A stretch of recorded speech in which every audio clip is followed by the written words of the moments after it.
আল্লাহর নবী সরকারে দো আলম মসজিদ নববীতে বসা, এমন সময় তাকায় দেখলেন একটা বৃদ্ধা মহিলা লাঠি বট দিয়ে আল্লাহর নবীর কাছে আসতেছেন। নবী আমার বৃদ্ধা মহিলাকে দেখে সোজা দাঁড়ায় গেলেন, তার কাঁধের রুমালটাকে বিছায়া দিলেন, নবী যত্ন সহকারে তাকে বসাইলেন, নবী তার জন্য মেহমান নাজিরের ব্যবস্থা করলেন, নবী তাকে হাদিয়া তোহফা দিয়ে দিলেন। এরপরে যখন আল্লাহর নবীর কাছ থেকে বিদায় নিয়ে চলে যায়, সাহাবায়ে কেরাম বলে ইয়া রাসূলুল্লাহ ইয়া হাবিবাল্লাহ, ও আল্লাহর নবী আপনি হইলেন বিশ্ব নবী, আপনি হইলেন মানবতার মুক্তির দূত, আপনি একজন সাধারণ মহিলাকে দেখা দাঁড়ায় গেলেন।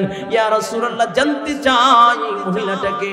আল্লাহর নবী সাল্লাল্লাহু আলাইহি ওয়াসাল্লাম ডাক দিয়া বলেন সাহাবায়ে কেরাম, আমি আমার মাকে 6 বছর বসে হারাইলাম, আমি আমার বাবাকে জীবনে কোনোদিন চোখে দেখি নাই। ও সাহাবায়ে কেরাম, আমি যার দুধ পান করে করে বড় হয়েছি, ইনি হইলেন আমার দুধ মা হালিমাতুস সাদিয়া। সাবধান সাহাবায়ে কেরাম, মাকে কষ্ট দিবা না, বাবাকে কষ্ট দিবা না। রিজার রাব্বি বি রিজার ওয়ালিদাইন। ও যুবক ভাই, কেমনে বুঝাইলে বুঝবে, একটু দিনের কানটা লাগায় দাও। নবী আমার শিশু বেলায় 6 বছর বয়স, মঠের কিনারায় বৈশা বৈশা আল্লাহর নবী কাঁদতেছে। আল্লাহর নবী মাঠের কিনারায়, নবী আমার মাঠের কিনারায় বৈশা বৈশা গুনগুন গুনগুন গুনগুন কইরা কান্না করে। কে যেন এই সংবাদটাকে বলছে, আমেনা তোমার মুহাম্মদ কান্না করে। আমেনা একটা দৌড় দিয়ে আল্লাহর নবীর সামনে হাজির হয়ে যায়, আর ডাক দিয়া বলে বাবা মুহাম্মদ কেন কান্না করো, কিসের জন্য কান্না করো?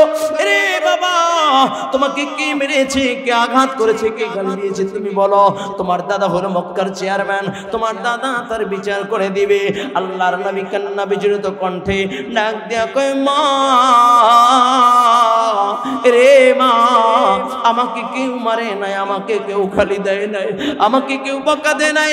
রে মা, আমি এমনিতে কাঁদি না, বুকের ভিতরে ব্যথা। বলে কিসের ব্যথা? কয় মা, আমি যখন বিকালবেলা তাকায় দেখি মক্কার ভিতরে মক্কার লোকেরা এসা সন্তানদের নাম দইরা দইরা ডাইকা ডাইকা কুলি না আর আদর করে আর চুমু দেয়। ও মা বলো বলো আমার বাবা কোথায়? আমি মুহাম্মদের একটু বাবার কোলে উঠতে মনে চায়, আমি মুহাম্মদের একটু বাবার কোলে উঠা আমার বাবার আদর পেতে মনে চায়। আমার বাবা একটু আমার নাম ধরিয়া ডাক দিবে, আমি দৌড় দিয়ে এসে বাবার কোলে উঠবি, একটু বলে দাও। আমেনাও কান্না শুরু করে দিলেন, আর ডাক দিয়ে কয় বাবা, তুই হারানো ব্যথা, পুরনো ব্যথা তুই আমার বুকে জ্বালায়া দিলি।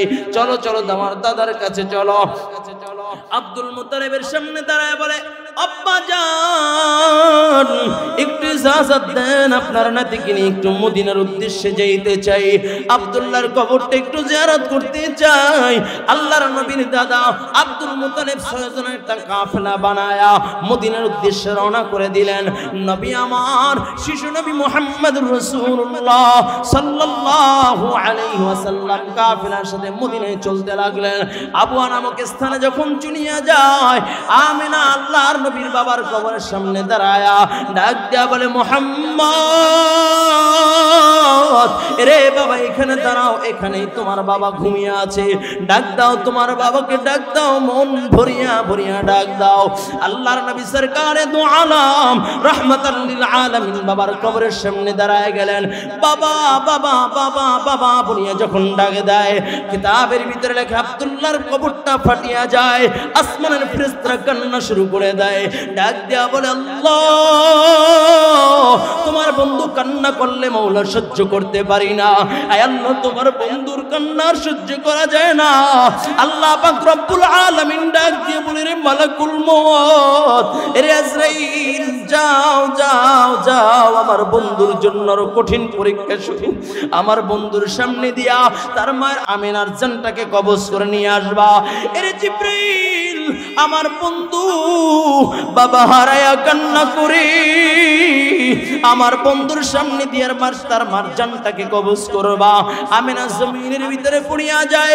আল্লাহর নবী একটা দৌড় দিয়া বলে মা কি হয়েছে? আমিনা ডাক দিয়ে বলে বাবা রে বাবা, তুই বুঝি তোর মা তোর বাবার কবর জিয়ারত করতে এসে মাকে হারায় ফেললি। আল্লাহর নবী কান্না শুরু করে দিয়েছেন, আর ডাক দিয়া বলে মা রে মা, তুমি যদি না থাকো আমি কাকে মা বলিয়া ডাক দিব, বাবা বলিয়া ডাক দিব? ও যুবক ভাই, এই ময়দানে জানে ভাবে তাকায় দেখো কত আল্লাহর বান্দা যার মার কথা স্মরণ করিয়ে মনে পড়ে গিয়েছে, মায়ের কথা স্মরণ হয়ে গিয়েছে, মা নাই বাবা নাই। গভীর রাত্রে যখন বাড়িতে যাব, ঘরের দরজার সামনে দাঁড়ায়া মা বলিয়া ডাক দিতে মনে চাইলেও মা বলিয়া ডাক দিতে পারবে না, বাবা বলিয়া ডাক দিতে চাইলেও মাটা বাবা বলিয়া ডাক দিতে পারবে না। ঠিক কিনা জোরে বলেন? অনেক আল্লাহর বান্দা এই মজমার ভিতরে মায়ের কথা স্মরণ করিয়া চোখের পানি চাইরা দিয়েছে। নবী আমার ডাক দিয়ে বলেন, মা রে মা, তুমি যদি না থাকো আমি কাকে মা বলিয়া ডাক দিব? কার করে মাথা রেখে ঘুমাইব মা? কে আমাকে খাওয়া দিবে? কে আমাকে গোসল করায় দিবে? ও যুবক ভাই, নবী আমার কান্না শুরু করে দিলেন। ওখানে নবীর মায়ের জানটাকে যখন কবজ করে নিয়ে যায়, আল্লাহর নবী সরকারে দো আলম শিশু নবী মুহাম্মদুর রাসূলুল্লাহ সাল্লাল্লাহু আলাইহি ওয়াসাল্লাম হাওমাও করে কান্না করে দাসুম্মে মান ডাক দিয়া বলে, মুহাম্মদ তুমি কান্না কইরো না রে বাবা, আমি তোমার মা, আমিও তোমার বাবা, আমিও তোমার মা, আমি তোর বাবা, কান্না কইরো না। আমিনার দাফন কাফনের ব্যবস্থা করলেন। হঠাৎ করে তাকায় দেখে শিশু নবী মুহাম্মদুর রাসূলুল্লাহকে দেখা যায় না, আল্লাহর নবীকে কোথাও খুঁজে পাওয়া যায় না, শুধু কান্নার আওয়াজ আর কান্নার আওয়াজ। দাসুম্মা ইমান পাহাড়ের চূড়ে উঠে দেখে আল্লাহর নবী আমিনার বুকের উপরে শুয়া, কবরের উপরে শুয়া চিল্লায়া ডাক দে, মা রে মা, তোমাকে না পেলে আমি কার কাছে ঘুমাইবো? কে আমাকে খাওয়াই দিবে? কে আমাকে গোসল করাই দিবে? নবী আবার কান্না করে। দাসুম্মে আইমান ওখান থেকে নবীকে অনেক জোর করে নিয়ে মক্কার উদ্দেশ্যে রওনা করলেন। এদিকে নবীর জন্য বড় প্রেশান। আব্দুল মুত্তালিব একবার ছাদের উপরে যায়, একবার ডানে যায়, একবার বামে যায়। আল্লাহর নবী কেন এখনো আসেন না? কেন নাতি আসে না? কেন নাতি আসে না?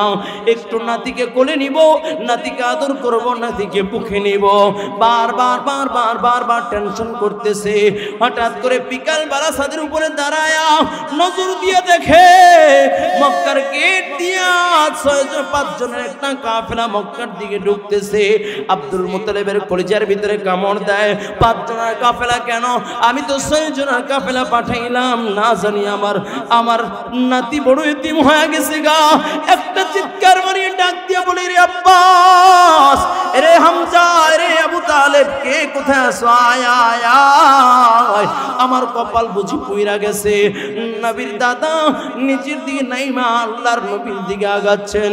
নবীর নজরটা যখন আব্দুল মুত্তালিবের দিকে পড়ে, শিশু নবী, মায়ার নবী, রহমতের নবী একটা দৌড় দিয়ে ডাক দিয়ে বলে, দাদু ভাই, আমার মা নাই, আমার বাবা নাই, আমি মা মা মা বলিয়া ডাক দিতে পারি না, আমার মা নাই, আমার মাও আমাকে হারায়া চলে গেছে। ও দাদা, আমার বাবাকে তো আমি জীবনে দেখি নাই, আমার মা কেউ কি আর পাইব না? আল্লাহর নবীকে কোলে নিয়া আব্দুল মুত্তালিব ডাক দিয়া বলে, কি বলেছে দাদু ভাই, তোমার মা নাই, আমি তোর মা, আমি তোর বাবা। আল্লাহর নবীকে বুকে নিয়ে আব্দুল মুত্তালিব চলে যায়। নবী আমার বড় এতিম, নবী আবার বড় এতিম। ও যুবক ভাই, ভালো করে দিনের কানটা লাগায় দাও। আব্দুল মুত্তালিব আল্লাহর নবীকে যখন রাত্রবেলা ঘুম পড়ায়, নবী আমার রাতের বেলা ঘুমের ভিতরে মা মা বলে চিল্লায় ওঠে। নবীকে কাঁধে কইরা মক্কার অলিতে গলিতে আব্দুল মুত্তালিব নিয়ে ঘোরে। নবীর মুহাম্মদুর রাসূলুল্লাহ সাল্লাল্লাহু আলাইহি ওয়াসাল্লামের নিজের দামি রুমাল দিয়া নবীর পা মোবারক মুইসা দেয়। ও যুবক ভাই, ও মুরব্বি বাবা, আল্লাহর নবী সাল্লাল্লাহু আলাইহি ওয়াসাল্লাম সেই কথাই বলেন। ও নবীর সাহাবীরা ভালো করে শোনো, আমার মা নাই, আমার বাবা নাই, সাবধান, মাকে কষ্ট দিবা না, বাবাকে কষ্ট দিবা না। রেজার রব্বি বিরিজাল ওয়ালিদাইন, মা বাবার সন্তুষ্টি আল্লাহ তাআলার সন্তুষ্টি, মা বাবা নারাজ তো আল্লাহ তাআলা নারাজ। ও যুবক ভাই, ও গোডাউন পাড়ার মুসলমান, ও পাঁচটা পাহাড়ের মুসলমান, অনেক আল্লাহর বান্দা এখানে আছো যার মা নাই বাবা নাই। ও যুবক ভাই, পৃথিবীতে মায়ের মতো আপনজন বলতে আর কেউ নাই, বাবার মতো আপনজন বলতে আর কেউ নাই। বলে তোমার মা তোমার জন্য কত প্রয়োজন। যদি মুসিবতের ভিতরে পইরা যাও, দুনিয়ার কোনো মানুষের কাছে না বইলা মায়ের কাছে যাইয়া মাকে একটু ডাক দিয়ে বলবা, মা মুসিবতের ভিতরে পইরা গেছি গো মা, তুমি একটু আমার জন্য দোয়া করো। আল্লাহর কসম একবার, আল্লাহর কসম দুইবার, আল্লাহর কসম তিনবার তোমার মা যদি তোমার জন্য দোয়া করে, যত বড় মুসিবত হোক না কেন আল্লাহ তাআলা সব মুসিবতকে আসান করে দিবে। বলুন সুবহানাল্লাহ। এই জন্য মায়ের খেদমত করার দরকার আছে কি নাই? সবাই বলেন আছে কি নাই? নাকি মায়েরকে ঘাড় ধাক্কা দিয়ে ঘর থেকে বাইর করবেন? না, মায়ের সাথে ভালো ব্যবহার করবেন। কে কে পারবেন? আল্লাহু আকবার। আল্লাহ কবুল করেন, বলুন আমিন। আরো জোরে বলুন আমিন। রসূলে খোদা কি গুলামি মে ক্যা হ্যায়, জরা তুম গুলামি में आकर तो देखो, रसूले खुदा की गुलामी में क्या है, जरा तुम गुलामी में आकर तो देखो, ला इलाहा इल्लल्लाह, ला इलाहा इल्लल्लाह, अरजर ला इलाहा इल्लल्लाह, ला इलाहा इल्लल्लाह। কার জিকির? এটা আওয়াজ করে বলেন না, কার জিকির? জিকির করলে গুনাহ হবে? আরো যারা বলেন গুনাহ হবে, এটা আওয়াজ করে জিকির করা যাবে না। লা ইলাহা হয় নাই, আরো জোরে লা ইলাহা। পয়গম্বর মুসা আলাইহিস সালাতু ওয়াস সালাম তুর পাহাড়ে আল্লাহ তাআলার সাথে কথা বলতেছেন। আল্লাহ পাক রব্বুল আলামিনের সাথে পয়গম্বর মুসা কথা বলেন। ডাক দিয়া বলেন, আল্লাহ ওগো মালিক, আয় আল্লাহ তুমি আমাকে একটা আমল দাও, যে আমলটা আমি পয়গম্বর করব, আর কেউ করবে না। আয় আল্লাহ শুধু আমি পয়গম্বরকে দিবা, আমি মূসাকে দিবা, আমি মূসা করব, আর কেউ আমলটা করবে না। আল্লাহ তাআলা ডাক দিয়া বলে, পয়গম্বর তুমি পড়ো লা ইলাহা ইল্লাল্লাহ, লা ইলাহা ইল্লাল্লাহ। পয়গম্বর ডাক দিয়া বলে, আল্লাহ গো মালিক, লা ইলাহা ইল্লাল্লাহর জিকির তো আদম সফিউল্লাহ করেছে, লা ইলাহা ইল্লাল্লাহর জিকির তো ইব্রাহিম খলিলুল্লাহ করেছে, লা ইলাহা ইল্লাল্লাহর জিকির সকল পয়গম্বররা করেছে। আয় আল্লাহ শুধু তুমি আমাকে দিবা, আমি একমাত্র সেই ইবাদতটা, সেই আমলটা আমি একাই করব, আর কেউ করবে না। আয় আল্লাহ শুধু আমাকেই দিবা, আর কাউকে দিবা না। আল্লাহ তাআলা ডাক দিয়া বলে, পয়গম্বর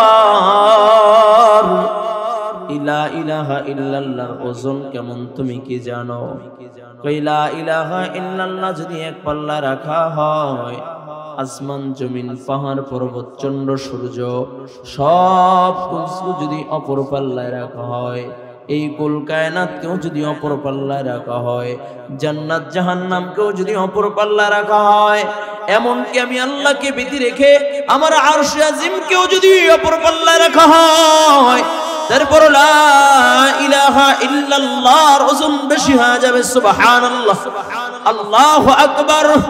একটু জবান নাড়ায় আওয়াজ করে পড়া যাবে কি? লা ইলাহা ইল্লাল্লাহ, লা ইলাহা ইল্লাল্লাহ। দূরে যারা আছে একটু কাছাকাছি চলে আসি, লা ইলাহা ইল্লাল্লাহ, লা ইলাহা ইল্লাল্লাহ, লা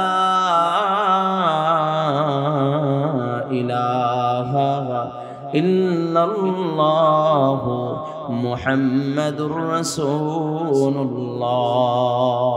আমরা বিভিন্ন জায়গায় চেয়ারম্যান দেখেছি, বিভিন্ন জায়গায় এমপি দেখেছি, বিভিন্ন জায়গায় মন্ত্রী দেখেছি। শুধু তাই না, 24-এর স্বাধীনতার পরে তো এমন এমন এমপি দিয়েছি দেখেছি, মাত্র কয়েক মাস এমপির দায়িত্ব পালন করে তাদের হাজার হাজার কোটি টাকার আত্মসাৎ করেছে। ঠিক কিনা যারা বলেন? এমনও চেয়ারম্যান দেখিয়েছি যারা নির্বাচনে জয়ী হয়েছে কিনা আল্লাহ তাআলা ভালো জানেন, কিন্তু তারা শাসন চেয়ারম্যানের পদে বসে এরপরে জনগণের রক্ত চুষে, জনগণের সম্পদকে চুষে টাকার পাহাড় করেছে, সম্পদের পাহাড় করেছে। যখন 24-এর স্বাধীনতা আল্লাহ তাআলা দিয়েছেন, তারা পালাইতে বাধ্য হয়েছে। ঠিক কিনা যারা বলেন? কিন্তু ইসলামিক বিচার যখন থাকবে, ইসলামিক বিচার ব্যবস্থা যখন থাকবে, উলামায়ে কেরাম যখন নেতৃত্ব দিবেন, উলামায়ে কেরাম যখন সমাজ পরিচালনা করবেন, উলামায়ে কেরাম যখন রাষ্ট্র পরিচালনা করবেন, উলামায়ে কেরাম যখন দেশ পরিচালনা করবেন, তখন আর জুলুম হবে না, অত্যাচার হবে না, তখন আর সন্ত্রাসী হবে না, চাঁদাবাজি হবে না। তারই রোল মডেল হলো হেদায়েতুল্লাহ খান আজাদী। ঠিক কিনা যারা বলেন? আমাদের সকলেরই প্রিয় শ্রদ্ধাভাজন মুফতি হেদায়েতুল্লাহ খান আজাদী। চিল্লায় খান আল্লাহু আকবার। আপনারা অনেক চেয়ারম্যানের নাম শুনেছি যাদের কোনো অস্তিত্ব নাই, আপনাদের পাহাড়ে পদ হয় নাই। আছে চেয়ারম্যানরা নাকি ভাগছে? হ্যাঁ, পালিয়ে গিয়েছে। কিন্তু আমাদের চেয়ারম্যান, ইসলামী আন্দোলনের চেয়ারম্যান, শুধু তাই না, উলামায়ে কেরামের চেয়ারম্যান, যার সিনার ভিতরে আছে ইলমে নববী, যার সিনার ভিতরে আছে আল্লাহর নবীর ওই লৌহে মাহফুজের ইলম, যার ভিতরে আছে নবীর সুন্নাত, যার ভিতরে আছে নবীর আদর্শ। এমন একজন আদর্শবান যদি রাষ্ট্র পরিচালনা করে, দেশ পরিচালনা করে, তাহলে আর দুর্নীতি হবে না। ঠিক কিনা যারা বলেন? আজকে যদি হুজুর দুর্নীতি করতো, তাহলে কি এভাবে উন্মুক্তভাবে জনতার সামনে কোরআনের দাওয়াত দিতে পারতেন? জোরে বলেন, দিতে পারতেন? 5টা বছর সুনামের সহিত আলহামদুলিল্লাহ ইউনিয়ন পরিষদে আলহামদুলিল্লাহ চেয়ারম্যানের দায়িত্ব পালন করেছেন। আজও মানুষ তার কথা স্মরণ করে, এখনো সে চেয়ারম্যানিতে বহাল আছে। তার মানে এটাই বোঝা যায়, যদি ইসলামী রাষ্ট্র পরিচালনা যদি আসে, ইসলামী শাসন ব্যবস্থা যদি শুরু হয়ে যায়, তাহলে কেউ আর অনাহারে মারা যাবে না, কেউ আর দুঃখীতে মারা যাবে না, কেউ আর অত্যাচার অনাচার কারো উপরে হবে না, কেউ আর দর্শন হবে না, কেউ আর কারো উপরে চাঁদাবাজি হবে না, কেউ সন্ত্রাসবাজি করতে পারবে না। ঠিক কিনা যারা বলেন? নাকি ভুল বললাম? যারা বলেন ভুল বললাম? যেমন ভালো করে বুঝবেন, ইসলামী সমাজ ব্যবস্থা যখন হবে, তখন দেশের রূপ চেঞ্জ হয়ে যাবে। যেমন আল্লাহর নবী সাল্লাল্লাহু আলাইহি ওয়াসাল্লাম, যা আল্লাহর নবীর পরে যিনি খলিফা হয়েছেন, তার নাম কি? সবাই বলেন, ওমা বুইলা গেছেন গা? যারা বলেন হযরত আবু বকর সিদ্দিক রাদিয়াল্লাহু তাআলা আনহু, খলিফাতুর রাসূল হযরত আবু বকর সিদ্দিক রাদিয়াল্লাহু তাআলা আনহু। নবীর পরে যিনি খেলাফতের দায়িত্ব পালন করেছেন, খলিফার দায়িত্ব পালন করেছেন, যাকে সবাই মিলে খেলাফতের দায়িত্ব দিয়েছেন, হযরত আবু বকর সিদ্দিক রাদিয়াল্লাহু তাআলা আনহুর জামানায় যিনি বিচারকের দায়িত্ব ছিলেন, তার নাম হইল হযরত ওমর ফারুক রাদিয়াল্লাহু তাআলা আনহু। সুবহানাল্লাহ। ওমা গুনাহ হইবে নাকি? সুবহানাল্লাহ কি বাড়ি যায় বলবেন? জোরে কোন না সুবহানাল্লাহ, আরো জোরে কোন সুবহানাল্লাহ। হযরত আবু বকর সিদ্দিক রাদিয়াল্লাহু তাআলা আনহু যখন মদিনার প্রেসিডেন্ট, মদিনার আমির, তখন বিচারকের দায়িত্ব ছিলেন হযরত ওমর ফারুক রাদিয়াল্লাহু তাআলা আনহু। দেখতে দেখতে 6 মাস পার হয়ে যায়। 6 মাস পর আবু বকর সিদ্দিক রাদিয়াল্লাহু তাআলা আনহুর কাছে এসে বলে, ও খলিফাতুর রাসূল, আমি ওমর, আপনি আমাকে বিচারকের দায়িত্ব দিয়েছেন, আমি আমার বিচারকের দায়িত্ব আপনার কাছে হস্তান্তর করলাম, আমি বিচারকের দায়িত্ব থেকে পদত্যাগ করলাম। আবু বকর চিন্তায় পড়ে গেছেন যে এত বড় লোক ওমর তো ওমর, কয় ওমর কে জানেননি? বলে ওমর যার ব্যাপারে আল্লাহর নবী বলেছেন লাউ কানা বাদি নবিয়ান লাকানা ওমর, আল্লাহর নবী বলেন আমার পরে যদি কেউ নবী হইতো ঠিক আল্লাহ তাআলা ওমরকে নবী হিসেবে দুনিয়ায় পাঠাইতেন। সুবহানাল্লাহ। ইসলাম সে তো পরশমণি, তারে কি পেয়েছি খুঁজি, পরে সে যাহার শোনা হলো যারা তাদের এই মোরা বুঝি। বলেছেন হযরত রাসূল শেষ পয়গম্বর, আমার পরে যদি নবী হতো কেউ হতো ঠিক সেই আমার। আঙ্গুল হেলনে শাসন করিতেন এই জগতের, মুহাম্মাদের চরণে রেখেছিলেন সে শামসের চিল্লায় কোন আল্লাহু আকবার। যার ব্যাপারে হাবিবে কিবরিয়া নবী সরকারে দু আলম রাহমাতাল লিল আলামিন নবী মুহাম্মদুর রাসূলুল্লাহ সাল্লাল্লাহু আলাইহি ওয়াসাল্লাম বলেন আমার পরে যদি আল্লাহ কাউকে নবী হিসেবে দুনিয়ায় পাঠাইতেন তাহলে আল্লাহ তাআলা ওমরকে নবুয়তি দিত। সুবহানাল্লাহ। শুধু তাই না, আল্লাহ পাক রব্বুল আলামিন ওমরের মানসা অনুযায়ী, ওমরের চিন্তা অনুযায়ী ওমর যা বলছে সেই হিসাবে আল্লাহ তাআলা কোরআনুল কারীমের ভিতরে 21 জায়গায় আয়াত পাঠায়া দিয়েছে। সুবহানাল্লাহ। আর আস্তে কোন সুবহানাল্লাহ গুণ হইবে তো নাকি? সাপাহারের মানুষ কি সুবহানাল্লাহ বললে গুণ হবে? তাহলে একটু জোরে করেন না সুবহানাল্লাহ। হয় না? সকলে মিলে বলেন সুবহানাল্লাহ। ওমর ডাক দিয়ে বলে খলিফাতুর রাসূল, আমি আমার বিচারকের চেয়ারটা রাখতে চাই না, আমি আমার চেয়ার আপনার কাছে হস্তান্তর করলাম। খলিফাতুর রাসূল আবু বকর ডাক দিয়ে বলে আমার, তুমি তো আমির হওয়ার যোগ্য, তাহলে কি বিচারক না থেকে আমির হইতে চাও? তাহলে আমি আবু বকর তোমাকে আমির দিয়ে দিলাম। সুবহানাল্লাহ। আমি তোমাকে খেলাফতের দায়িত্ব দিয়ে দিলাম। আমার ডাক দিয়ে বলেন আবু বকর আমি খেলাফতের দায়িত্ব চাই না, আমি আমির হইতে চাই না, তাহলে কেন তুমি চেয়ার দিয়ে দিলা? আমার ডাক দিয়ে বলো খলিফাতুর রাসূল আবু বকর আজকে 6 মাস হইল আমি বিচারকের আসনে বসেছি, আমি বিচারপতির দায়িত্ব পেয়েছি, আজ পর্যন্ত একটা বিচার আমি ওমরের কাছে আসে না। সুবহানাল্লাহ। এটা হইল ইসলামী শাসন ব্যবস্থা। সুবহানাল্লাহ কইতেন না? আপনারা ইসলামী শাসন ব্যবস্থা চান কি চান না? ইসলামিক ভাবে রাষ্ট্র ও সমাজ ব্যবস্থা হোক আমরা চাই কি চাই না? যদি ইসলাম যদি রাষ্ট্রে আসে, ইসলাম যদি ক্ষমতা আসে, তাহলে কোন মানুষ আর অনাহার থাকবে না, কোন মানুষ বস্ত্রহীন থাকবে না, কোন ব্যক্তির উপরে জুলুম টেন্ডারবাজি হবে না। ঠিক কি না জোরে বলেন? নাকি ভুল বললাম? কিন্তু একদল অ্যালার্জি আছে, একদল যারা ইসলাম চায় না। ঠিক কিনা জোরে বলেন? যারা ইসলাম ক্ষমতায় বসুক চায় না। ঠিক কিনা জোরে বলেন? কেন? ইসলাম বসলেই তো আর চাঁদাবাজি করতে পারবো না, ইসলাম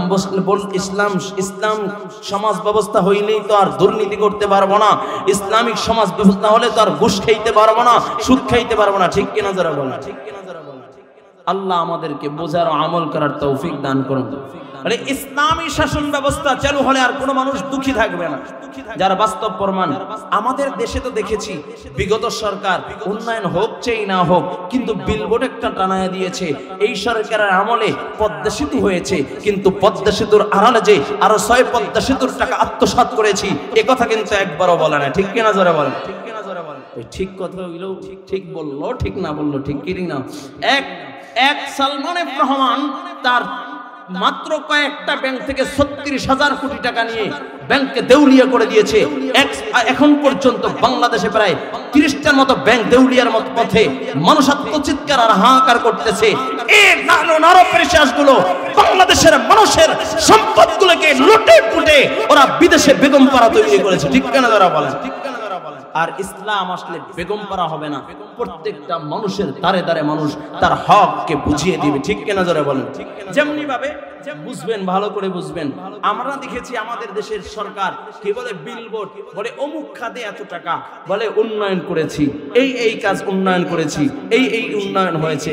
যদিও উন্নয়ন করেছে, কিন্তু উন্নয়নের পিছনে যে এই কাজের আওতায় 1000 কোটি টাকার জায়গায় 10,000 কোটি টাকা পাচার হয়ে গেছে সে কথা উল্লেখ করে না। ঠিক কিনা জোরে বলেন?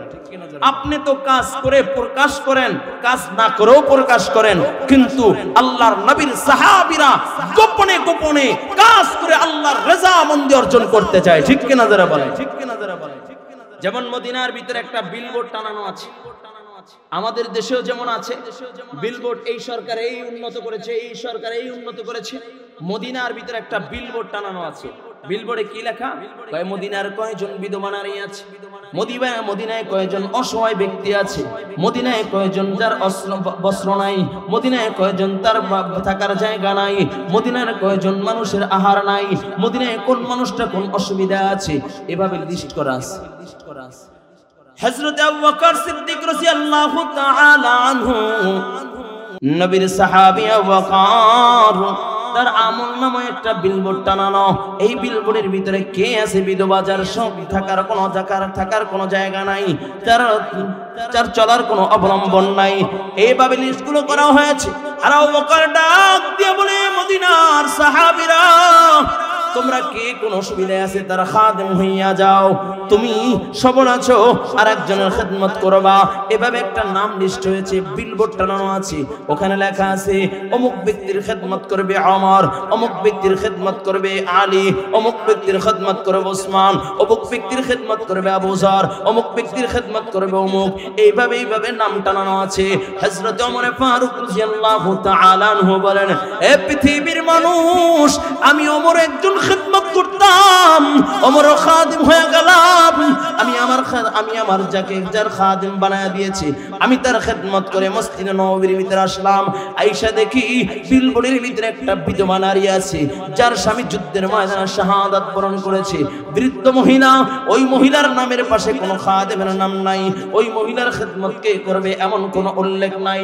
ওমর বলেন, আমি তার খেদমত করার জন্য ফজরের নামাজ পড়িরা আমি আমার যাকে খাদেম বানিয়ে দিয়েছি তার কাজকর্মগুলো গুছায়া দিয়া আমি ওই মহিলার বাড়িতে চইলা গেলাম। যে মহিলার বাড়িতে যায় বলি, আমি মহিলার ঘরের সামনে দাঁড়াইলাম, যায় সালাম দিলাম, আসসালামু আলাইকুম। ভিতর থেকে আওয়াজ আসে, আলাইকুম আসসালাম। আওয়াজ দিয়া বলে, কে তুমি? আমি বললাম, আমি হইলাম আমার, আমি হইলাম আমার। কয় কোন আমার? কয় খাত্তাবের বেটা আমার। ডাক দিয়া বলেন, ওমর কেন তুমি এসেছো? ডাক দিয়া বলে, মা আমি দেখলাম মদিনায় বিলবোর্ডের পাশে আপনার নামের পাশে কোনো খাদেমের নাম নাই, এই জন্য আমি আপনার খেদমত করার জন্য এসেছি। মহিলা ডাক দিয়া বলেন, আমার কে বলেছে আমার কোনো খাদেম নাই, আমার খেদমত করার কোনো লোক নাই। ও আমারও একজন খাদেম আছে। জোরে কান আল্লাহু আকবার, আরো জোরে কান আল্লাহু আকবার।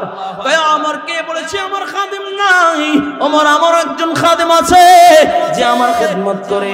ওমর ডাক দিয়া বলে, মা তোমার খাদেমের নাম কি? ডাক দিয়া বলে, আমার। তুমি যখন আমার ঘরের সামনে দাঁড়াইলা, তুমি আমাকে সালাম দিলা, আমি তোমাকে নাম জিজ্ঞাসা করলাম, তুমি আমার কাছে নাম প্রকাশ করলা, কিন্তু আমার খাদেম যখন আমার ঘরের সামনে দাঁড়ায়, আমার খাদেমের মুখটা ঢাকা থাকে। আমি যখন জিজ্ঞাসা করি, খাদেম তোমার নাম কি? আমার খাদেম নাম বলে না, আমার খাদেম বলে আমি হইলাম আব্দুল্লাহ, আল্লাহর একজন গোলাম, আল্লাহর একজন বান্দা। চিল্লায় কোন আল্লাহু আকবার, হয় না জোরে কোন আল্লাহু আকবার। ডাক দিয়ে বলে, মা আপনার খাদেমের আর কোনো পরিচয় আছেনি? কয় না না, আমি আমার খাদেমের আর কোনো পরিচয় জানি না। আমার খাদেম এসে দৈনিক আমার ঘরের কাজ কাম গুছায়া দেয়, আমার খাবার ব্যবস্থা করিয়া দেয়, আমার কাপড় চোপড়গুলো ধুইয়া দেয়। আমার ডাক দিয়ে বলে, মা কখন আপনার খাদেম আসে? কয় আমার খাদেম ফজরের নামাজের সাথে সাথে এসে আমার কাজকর্মগুলো গুছায়া দেয়। আমার পরের দিন ফজরের নামাজ পড়ে একটা দৌড় দিয়া মহিলার ঘরের সামনে হাজির হয়ে গেছে, যে সালাম দেয়, আসসালামু আলাইকুম ওয়া রাহমাতুল্লাহ। ডাক দিয়া বলে, মা আমি ওমর হাজির। ভিতর থেকে আওয়াজ আসে, আমার কেন এসেছো? ডাক দিয়া বলে, না মা আমি আপনার খেদমত করার জন্য এসেছি। ডাক দিয়া বলে, আমার খাদেম আজকে ফজরের আগে আমার জন্য সাহারি নিয়ে আসছেন। আমি আইয়ামে বীজের রোজা রাখি, এই জন্য আমার জন্য সাহারি নিয়ে আইসা আমার সব কাজকর্মগুলো গুছাইয়া দিয়ে চলে গেছে। সুবহানাল্লাহ, হয় নাই জোরে কোন সুবহানাল্লাহ। ওমর ডাক দিয়ে বলে, দিন কে গোপনে গোপনে এত আল্লাহ তাআলার রিজামন্দির জন্য আল্লাহ তাআলাকে পাওয়ার জন্য গোপনে গোপনে আমল করে দেখা দরকার। এই জন্য পরের দিন সবে সাদেকের আগে ওমর সাহারি নিয়া বৃদ্ধা মহিলার ঘরের সামনে হাজির হয়ে গেছে। আয়েশা ডাক দে আসসালামু আলাইকুম, ভিতর থেকে আওয়াজ আসে কে তুমি? ডাক দিয়া বলে আমি ওমর। কয় ওমর কেন এসেছো? কয় মা আপনার জন্য খানা নিয়ে আসছি, আপনি ইয়ামে বীজের রোজা রাখবেন, আপনার কাজকর্মগুলো গুছিয়ে দেওয়ার জন্য আসছি। ডাক দিয়া বলে ওমর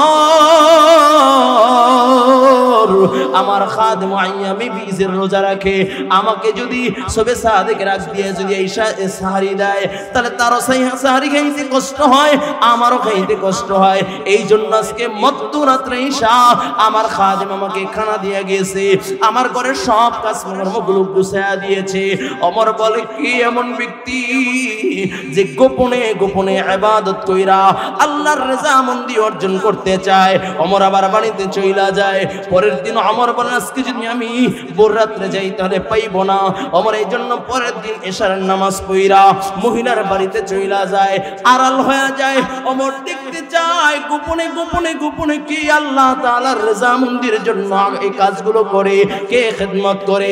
ওমর এই জিনিসটা দেখার জন্য তার বাড়ির কিনারায় যাইলা চইলা যায়, তার সামনে দাঁড়া যায় আর ডাক দিয়ে বলে কে গোপনে গোপনে ইবাদত কইরা আল্লাহর রিজামন্দি অর্জন করতে চান? আপনি কে? আপনি কে? এমন সময় ওমরের কাঁধের উপরে হাত রাইখা মুখের কাপড়টা সরায় ডাক দিয়ে বলে ওমর আমি অন্য কেউ নই, আমি হইলাম আবু বকর। ওমর চোখের পানি ছাইরা ডাক দিয়ে বলে ভাই আবু বকর আগেই বুঝেছিলাম এটা আপনি ছাড়া অন্য কারো দিয়া সম্ভব নয়, কারণ আপনি তো গোপনে গোপনে গোপনে গোপনে আমল কইরা আল্লাহর রেজামন্দি অর্জন করতে চান। ও ভাই আবু বকর বুঝলাম গোপনে গোপনে ইবাদত কইরা আল্লাহর রেজামন্দি অর্জন করতে চান, তবে আপনার নামটা ওখানে লেখা নাই কেন? কয় ওমর আমি যদি আমার নাম প্রকাশ করে দেই আর আমার আল্লাহ যদি নারাজ হয়ে যায় এই জন্য আমি আমার নামটাকে গোপন কইরা ফেলছি। ওমর ডাক দিয়া বলে আবু বকর বুঝলাম নাম প্রকাশ হয়ে গেলে আল্লাহ নারাজ হইলে এই জন্য আপনি নাম গোপন করে নিয়েছেন, কিন্তু ভাই আবু বকর পায়ের দিকে তাকায় দেখলাম পায়ের ভিতরে জুতা নাই। ও আবু বকর জুতা কি কেউ চুরি করে নিয়ে গিয়েছে? আবু বকর সিদ্দিক রাদিয়াল্লাহু তাআলা আনহু ডাক দিয়ে বলে আমার কেউ আমার পায়ের জুতা নেয় নাই, কেউ আমার পায়ের জুতাগুলো চুরি করে নাই, তাহলে কোথায় আপনার জুতা? কয় আমার আল্লাহর বান্দাগুলো গভীর রাত্রে ঘুমিয়ে আছে, আমি আবু বকর মদিনার দায়িত্বে আছি, মদিনার খাদেম, আমি যদি আমার খরম পইরা পইরা মদিনায় হাঁটি আর আমার হাঁটার আওয়াজ যদি আল্লাহর বান্দারগুলোর কান পর্যন্ত পৌঁছায় আর আল্লাহর বান্দারগুলোর যদি ঘুম ভেঙে যায় আমি আদালতে কিবরি আল্লাহ তাআলার আদালতে কি জবাব দিব? এই ভয়ে আমি আবু বকর খরম পায়ে দেই না। ওমর চোখের পানি ছাইরা ডাক দিয়ে বলে আবু বকর আপনি আল্লাহর কাছে তো প্রিয়, জান্নাত আল্লাহর জান্নাতের 8টা দরজা আপনাকে ডাকতে থাকবে, এরপরে এত গোপনে গোপনে গোপনে গোপনে আল্লাহ তাআলার রেজামন্দির জন্য আমল করেন। ও আবু বকর নিশ্চয়ই আল্লাহ নবী সাল্লাল্লাহু আলাইহি ওয়াসাল্লাম যে বলেছে আমার আবু বকরকে জান্নাতের 8টা দরজা ঢাকবে, এমনিতে বলে নাই। ও আবু বকর আপনার মতো মহান মানুষ আর কেউ হতে পারে না, চিল্লায় কোন আল্লাহু আকবার। ও যুবক ভাই আল্লাহু আকবার, ও যুবক ভাই মুমিন আল্লাহর গোলাম, এর নওগাঁর মুসলমান যদি ইসলামী শাসন ব্যবস্থা শুরু হয়ে যায়, আল্লাহর কোরআন দিয়ে যদি সমাজ ব্যবস্থা চলে, আল্লাহর কোরআন দিয়ে যদি রাষ্ট্র সমাজ চলে, আল্লাহর কোরআন দিয়ে যদি বিচার ব্যবস্থা চলে, আল্লাহর কোরআন দিয়ে যদি শিক্ষা সেবা চলে, আল্লাহর কোরআন দিয়ে সমাজ গুছানো হয়, তাহলে আর দুর্নীতি থাকবে না, ঠিক কি না? এইজন্য ইসলাম চাই কি চাই না? কে কে চাই? আল্লাহু আকবার, নারে তাকবীর, হয় না জোরে কোন নারে তাকবীর। আজকে ইসলামী শাসন ব্যবস্থা নাই বিদায় আমরা দেখেছি কারো বাবার বিরুদ্ধে কথা বললে শরীরে আগুন জ্বলে যাইতো, 24 ঘন্টার আগে গ্রেফতার হয়ে যাইতো, ঠিক কিনা জোরে বলেন? কথা বুঝেন না, ঠিক কিনা জোরে কোন? ফেসবুকে বলুক বা ইন্টারনেটে বলুক বা গোপনে বলুক বা মোবাইলে কারো কাছে বলুক, মুহূর্তের ভিতরে গ্রেফতার হয়ে যেত। কিন্তু 92% মুসলমানের দেশে, যে দেশে শতকরা 92% মুসলমান, ওই দেশে আল্লাহ আল্লাহর নবীকে নিয়ে গালি দেয়, আল্লাহ আল্লাহর নবীকে নিয়ে কটূক্তি করে, নবীর ইজ্জতের উপর আঘাত করে, নবীকে নিয়ে ব্যঙ্গ করে, এরপরও বিচার হয় নাই, ঠিক কিনা? এরা সব পাহাড়ের মুসলমান।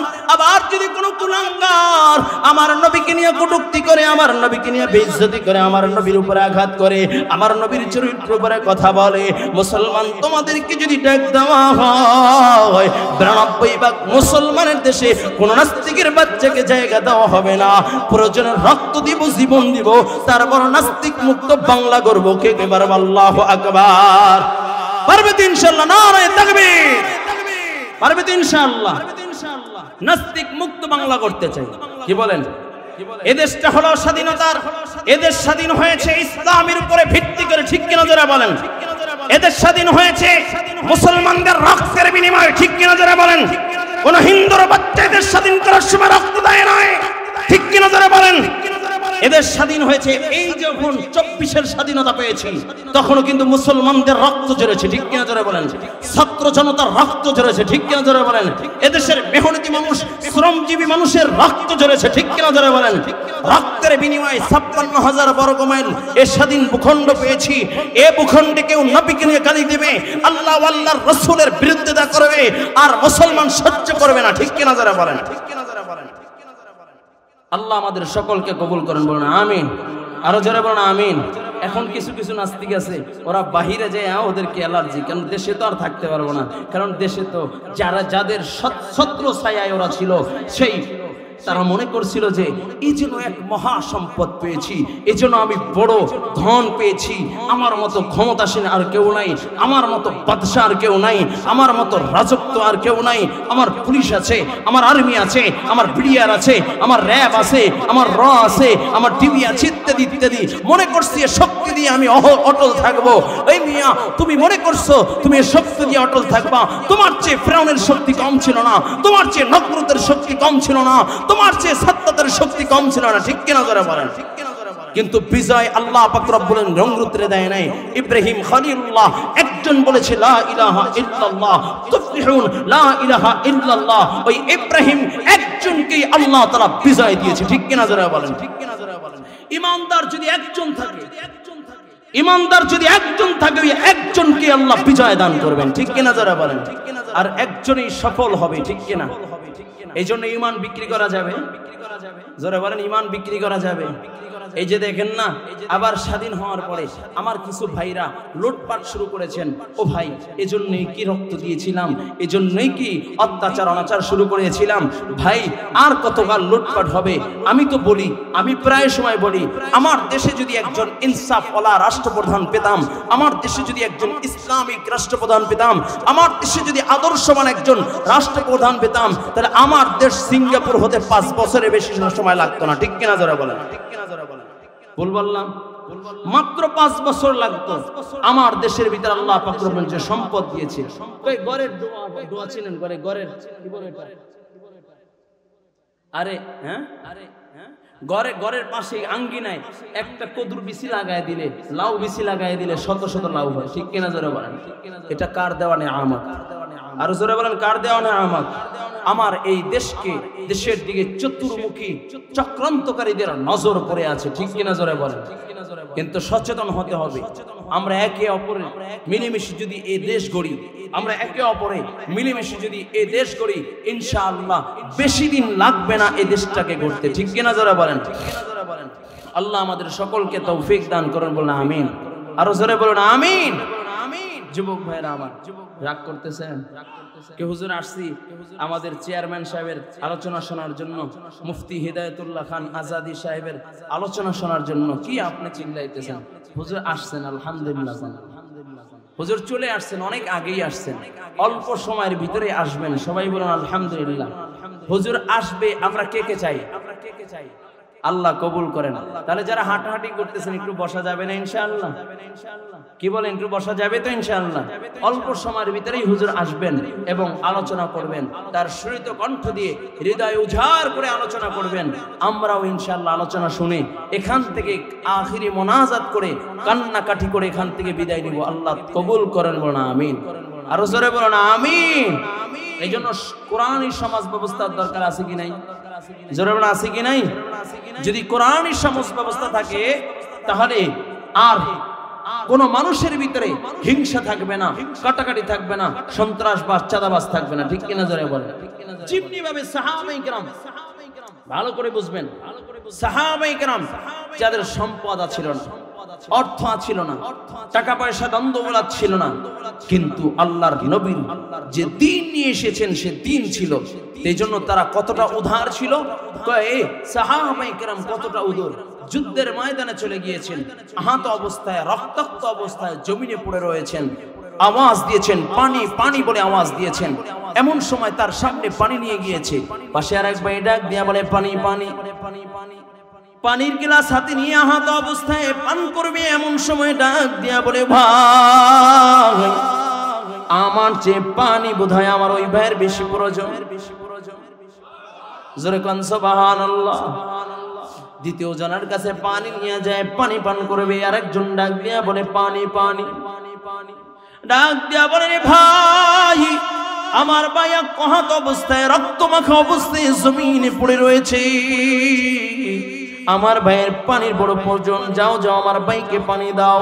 তৃতীয় জনের কাছে যখন পানি নিয়ে যায়, দেখে তৃতীয় জন শাহাদাত বরণ করেছে আর শরাবান তুহরা পান করে আল্লাহর জান্নাতের বাসিন্দা হয়ে গেছে গা। দ্বিতীয় জনের কাছে আসছে, আয়েশা দেখে দ্বিতীয় জন শহীদ হয়ে গিয়েছে। প্রথম জনের কাছে আসছে, তাকে দেখি আল্লাহর বান্দাও দুনিয়া নাই, আল্লাহর বান্দাও শহীদ হয়ে গিয়েছে। এসলো সাহাবায়ে কেরাম নবীর সাথে হাত দিয়া উদারতা কয় নিজের ভাইয়ের জন্য রুহামা বাইনাহুম, নিজের ভাইয়ের জন্য নিজের জীবনটাও দিতে পারে। ও যুবক ভাই, সাহাবায়ে কেরাম আদর্শ দেখো, সাহাবায়ে কেরামের আদর্শ। আল্লাহর নবীর একজন সাহাবী ঘরের ভিতরে বসা, খাবার নাই, 7 দিন পর্যন্ত ক্ষুধার্ত, কোনো খাবার নাই। এমন সময় তার জন্য এক ব্যক্তি এসেছে হাদিয়া। ওই আল্লাহর বান্দা জানে, নবীর সাহাবী জানে আমার পাশে যে ব্যক্তি বসবাস করে তারও ক্ষুধা নাই, ক্ষুধা খাবার নাই। আল্লাহর বান্দাকে ও হাদিয়াটা পাঠায়া দিলেন। আল্লাহর বান্দা চিন্তা করলেন আমার চেয়ে আমার পাশের বাড়ির মানুষের ক্ষুধা বেশি, ও খাবারটা বকরির মাথাটা তাকে দিয়ে দিলেন। এভাবে 1 নয় 2 নয় 7 জনের ঘর ঘুইরা প্রথম যার কাছে হাদিয়া এসেছে তার ঘরে আবার হাজির। আল্লাহর নবীর সাহাবী নবীর কাছে হাজির, ইয়া রাসূলুল্লাহ ইয়া হাবিবাল্লাহ, ও আল্লাহর নবী আমার কাছে একটা বকরির মাথা এসেছিল হাদিয়া, আমি অন্যজনকে হাদিয়া দিয়ে দিলাম, ওই মাথা ঘুইরা ঘুইরা আবার আমার কাছে আসছে। আল্লাহর নবী বলেন সাহাবী এটা হলো আল্লাহ তাআলার তরফ থেকে তোমার জন্য হাদিয়া। সুবহানাল্লাহ সুবহানাল্লাহ। এ যুবক ভাই, এই জন্য আজকে আমরা কেউ তো সম্পদের পাহাড় গড়ি, আমরা কেউ তো সম্পদের পাহাড় গড়ি, অথচ আমার পাশে অনেক ভাই অসহায়, আমার পাশে অনেক ভাই না খেয়ে আছে, তাকে আমি দেখাশোনা করি না। ভাই পিনকে আওয়াজ করে কেন? ক্লিয়ার করেন। আমার পাশে অনেক ভাই আছে যাদেরকে আমরা খোঁজ খবর নেই না, আমার পাশে অনেক ভাই আছে বস্ত্র নাই, আমার পাশে অনেক ভাই আছে ডাস্টবিনের খাবার খায়াব আছে, আমার পাশে অনেক ভাই আছে তার আহারের কোনো ব্যবস্থা নাই। ঠিক কিনা জোরে বলেন। ও যুবক ভাই, আল্লাহর নবী সাল্লাল্লাহু আলাইহি ওয়াসাল্লাম নবী আমার সাহাবায়ে কিরামদেরকে শিক্ষা দিয়েছেন, ভালো করে বুঝবেন। আল্লাহর নবী সাল্লাল্লাহু আলাইহি ওয়াসাল্লাম বলেন, ও সাহাবীরা তোমরা বেশি বেশি দাও তাহলে আল্লাহ পাক রব্বুল আলামিন বরকত দিবেন। ভালো করে বুঝবেন কেমন বরকত দেয়। হযরত উসমান গনি রাদিয়াল্লাহু তাআলা আনহু যার সম্পদের কোনো অভাব ছিল না, কয় আল্লাহ তাআলা এত সম্পদ কেন দিয়েছে? কয় উসমান খালি আল্লাহর রাহে দান করে, আল্লাহর রাহে দান করে। আল্লাহ পাক রব্বুল আলামিন দানের বদৌলতে আল্লাহ পাক রব্বুল আলামিন তার সম্পদের ভিতরে বরকত দিয়ে দিয়েছে। বলুন সুবহানাল্লাহ। মিয়া বরকত অনেক বড় এক দৌলত, অনেক বড় দামি দৌলত। যারা দান করে করে আল্লাহ তাদের সম্পদের ভিতরে বরকত দেয়, যারা দান করে আল্লাহ তাদের ব্যবসার ভিতরে বরকত দেয়, যারা দান করে আল্লাহ তাদের সংসারে আলোকিত করে দেয়। সংসারে ফাসাদ থাকে না, হিংসা থাকে না, মারামারি কাটাকাটি থাকে না। ঠিক কিনা জোরে বলেন। ভালো করে বুঝবেন, পয়গম্বর ঈসা আলাইহিস সালাতু ওয়াসসালামের কাছে দোয়া করে, ওগো আল্লাহর পয়গম্বর আপনি একটু দোয়া করেন, অমুক ব্যক্তির অত্যাচার আমরা থাকতে পারি না, অমুক ব্যক্তির অত্যাচারে আমরা টিকতে পারি না, আপনি একটু আল্লাহর কাছে দোয়া করেন যেন আল্লাহ তাআলা তাকে কতল করে দেয়, আল্লাহ তাআলা যেন দুনিয়া থেকে তাকে নিয়ে নেয়। আল্লাহর নবী দোয়া করছেন তো দোয়া কবুল হয়ে গেছে। সুবহানাল্লাহ। কারণ নবীদের দোয়া তো আল্লাহ কবুল করেন। ঠিক কিনা যারা বলেন।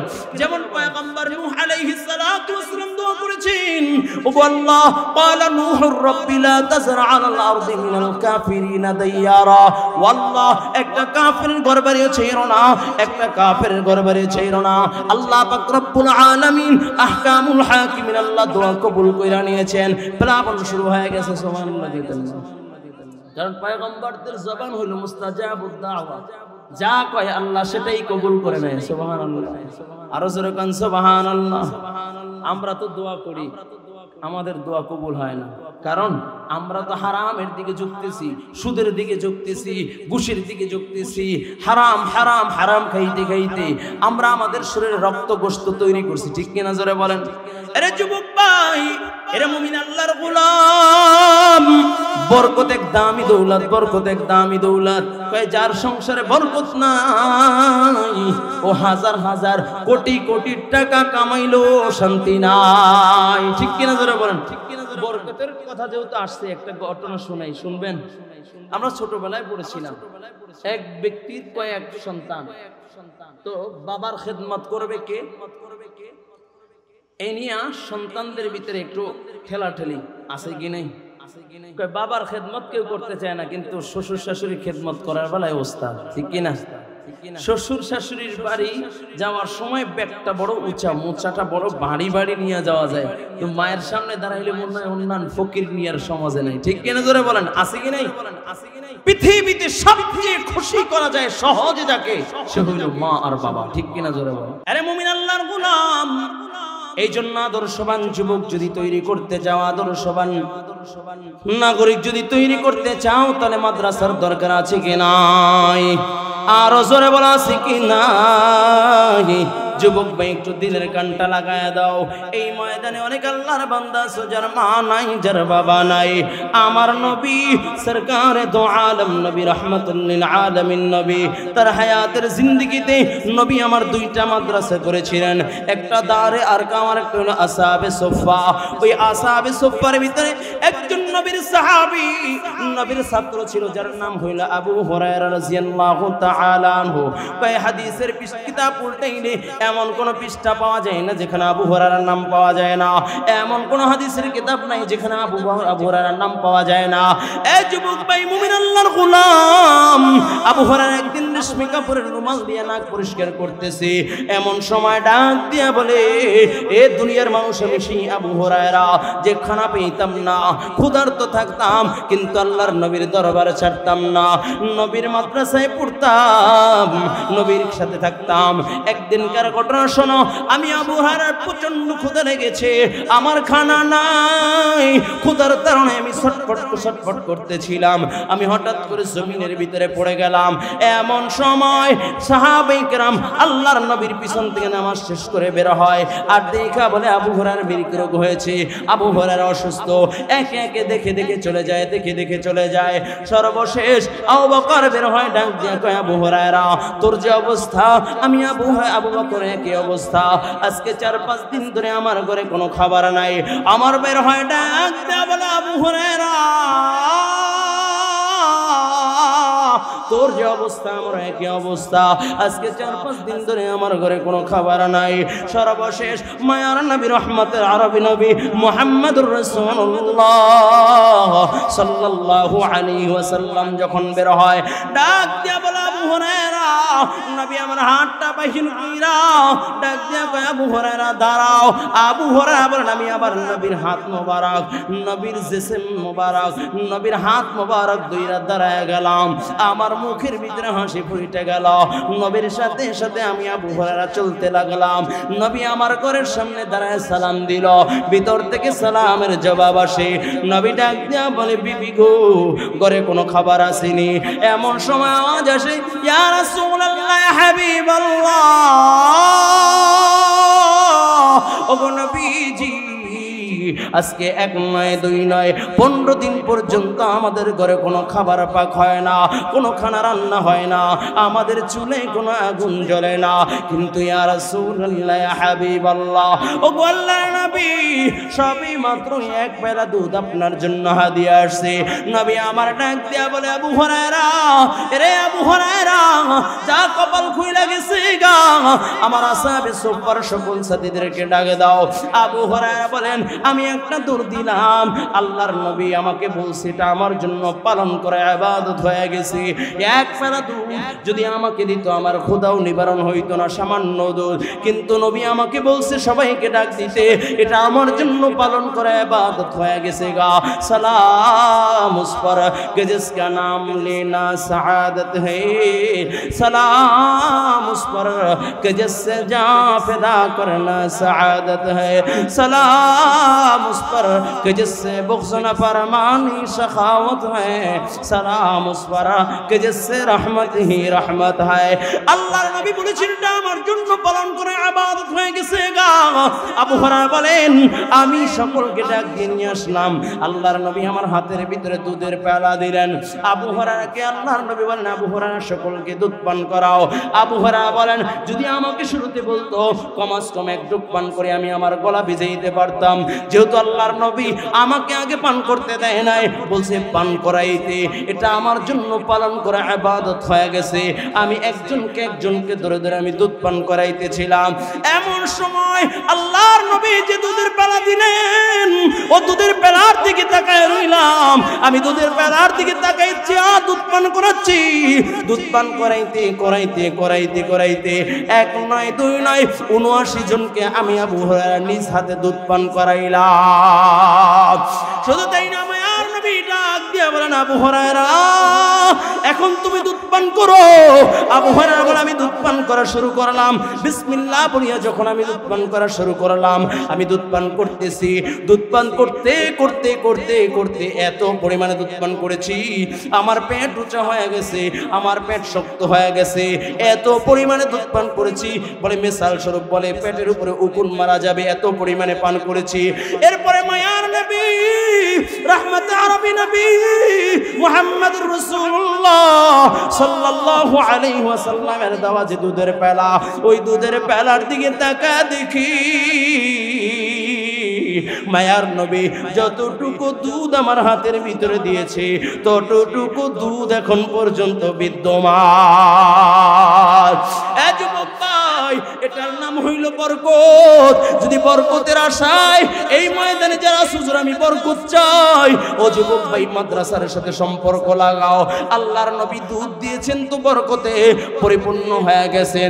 একজনও পান করলে পেট ভরবে না, অথচ 80 জন সাহাবায়ে কিরাম দুধ পান করেছে।